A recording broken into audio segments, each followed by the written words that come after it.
Come on. Come on. It's so close, yet so far. Give me that Oscar! What is up, everybody? Random Man here, bringing you another video during this current quarantine era. I hope everyone out there is continuing to stay safe and be well during this unpredictable time, as I am here bringing you my review for Hillbilly Elegy.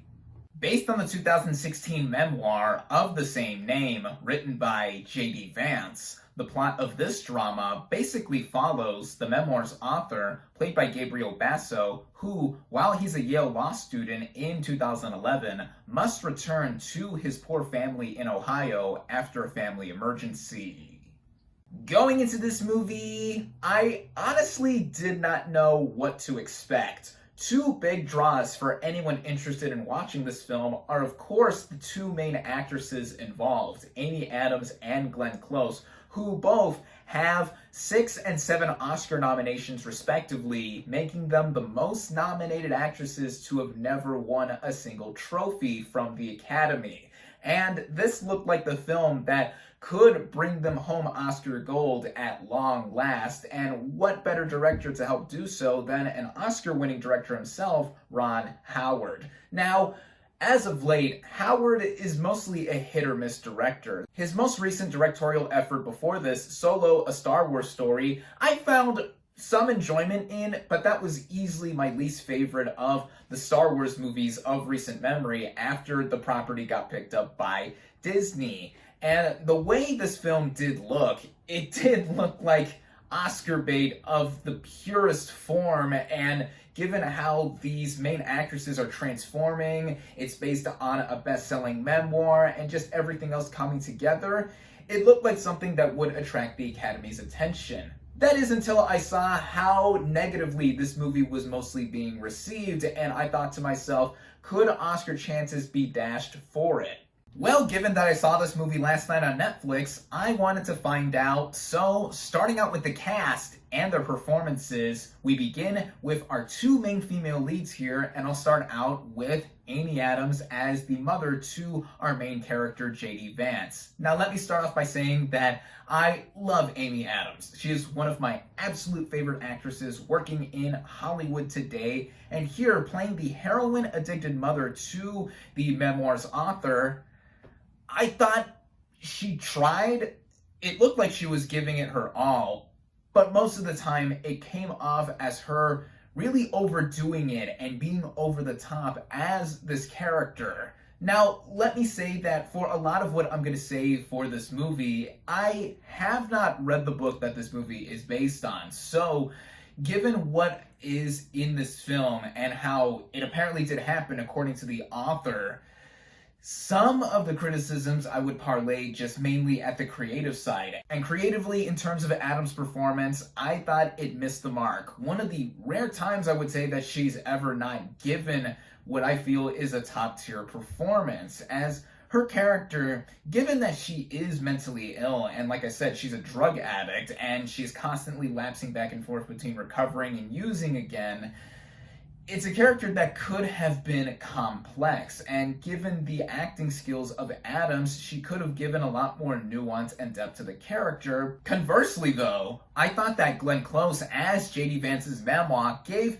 quite a stellar turn in a lot of respects. She is the definition of tough love here, as she is a loving and supportive grandma to Vance, but she does have her moments where she does have to be a hardline pusher, even in the face of her own daughter. And when seeing the transformation that Close did herself in becoming this real-life character, in looking at actual footage and pictures of the real-life Mama to Vance, it's almost uncanny. She really did go in deep in becoming this real-life person. And I think in terms of any awards recognition that this movie could possibly get, I would say that she is worthy of a nomination. This isn't to say that this is my favorite thing I've ever seen close to, but I think that in looking at all the main performers here, she is, I think, a standout. And whenever she is on screen, the movie does get elevated quite a bit. Then we have Gabriel Basso, who plays the older version of J.D. Vance here. I first remember seeing him in 2011's Super 8, my personal favorite film of J.J. Abrams' feature filmography. And I think that this is the biggest role that he has taken on, at least the most dramatic, because his character has a lot on his plate here. I thought he did a fine job with his performance, but I feel that it is mostly sidelined by the actor who plays the younger version of him, Owen Atzalos, in a lot of flashback sequences. I thought he did fine as well. Both of them did a pretty good job at mimicking each other's impressions, in that we can tell it's the same character across different age ranges. But I feel that even when viewing the movie through this character's eyes, we don't get much other than seeing him just being at the center of a lot of the family drama. Sure, I felt sympathy for his character on a base level for all of the stuff that he is going through and just what he has to do to pick himself up and make a better life for himself and to get away from his Ohio family. But there wasn't much there, at least for my take, and there's also the two remaining notable performances by Haley Bennett and Frida Pinto. Haley Bennett plays the older sister to J.D. Vance, both as a teen and as an adult, and I thought she gave a very good performance. Too bad she is not given that much to do, since the material here is mostly put to J.D. Vance's perspective. And yeah, I just felt like she was wasted. If you want a better idea of what Haley Bennett could do as an actress, watch Swallow from earlier this year. That happens to be one of my favorite movies of 2020 thus far, where I think she gives an awards-worthy performance. And then Frida Pinto plays the girlfriend to J.D. Vance, and when I first saw her on screen, I was thinking, whoa, what is she doing here? Then, as the movie went on, I thought again, whoa, what is she doing here? Because, like Bennett, I thought she was wasted and was really nothing more than the girlfriend character in the background or off to the side. Given how underwritten some of the characters in this film are, this brings me to the writing of this film, which was done by Vanessa Taylor. Now, most recently, before this film, she also wrote or co-wrote The Shape of Water with the film's director, Guillermo del Toro, which both of them received Oscar nominations for, and of course, del Toro went on to win Best Director and Best Picture for this film. I love this movie, in case I haven't made it clear in the past. So with that, one would think that a skilled writer such as her is able to bring a sense of humanity or a semblance of perspective to what is going on in this specific part of America, and also what J.D. Vance was going through as a kid and growing into as an adult. That is not the case here. I thought the wrenching writing, for all it tried to do and to make us feel sympathy or empathy or what have you with these characters, it did not effectively do. This mainly goes with how the movie is structured, as we do begin in the past, in the mid-1990s, seeing J.D. Vance as a kid and him and his family moving from the Appalachians, specifically Kentucky, into Ohio. And then we go back and forth between his time as a Yale law student and him returning home to Ohio after his mom overdoses on heroin, after she begins using again, and then all of the other stuff in between it and experiencing his childhood.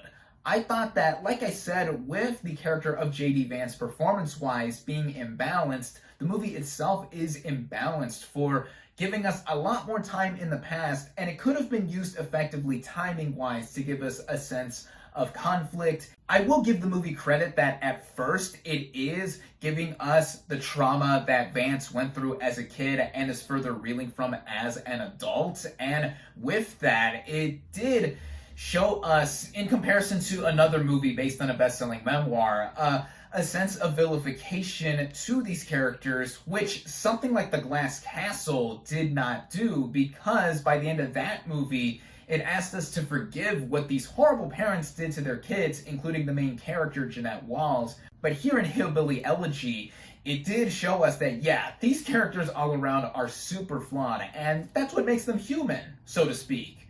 But at the same time, I don't think that the movie effectively made use of the time of the flashbacks and just gave us a lot of repetition to show, yeah, this is a pretty crappy situation that Vance went through, his family was going through, and what he was subjected to go back to years after he left for the military and for Yale Law School. This in turn made me feel that the dour directing by Ron Howard was either on autopilot at times or just straight up lazy in not giving us more than just what one would expect with a typical biopic like this based on a best-selling memoir. And speaking of that again, like I've said, I have not read the book this movie is based on, and apparently the book is more overtly political than the movie is letting on, given how J.D. Vance is in real life with his conservative views. But I thought that was a wise thing to leave out. It's just too bad that the movie didn't give us much more than that, and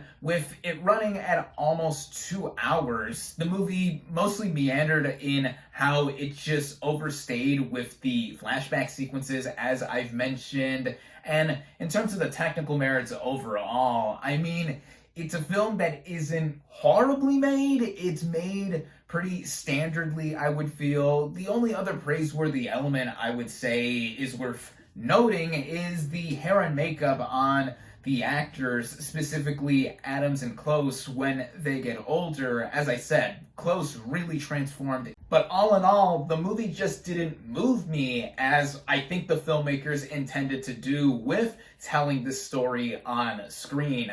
I don't think it is an outright horrendous movie. In fact, I wish I disliked the movie more than I do now, because then you would have gotten a rare rant from me. But as I mentioned, there are some praiseworthy elements to this film, in my opinion. But there's nothing more than that, and I feel that, yeah, it is Oscar bait of the purest form, and I feel that it is something that would be dashed away by the Academy in either dismissing it or even in some weird way going to pick it up for some nominations, because the Academy is just unpredictable like that. Even if you are the biggest fan of Close or Adams, you might want to soldier on and trudge through this movie just to see what they are able to do. But other than that, for everyone else, I would suggest just skipping this one altogether.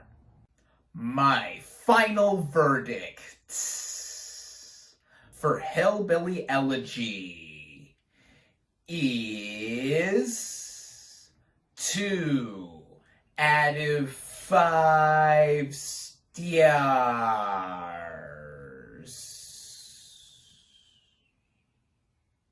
Thank you all, as always, for watching. Be sure to like this video, comment on what you thought of Hillbilly Elegy. Social media links in the description. Subscribe to my channel for more, and I'll catch you on the next movie review.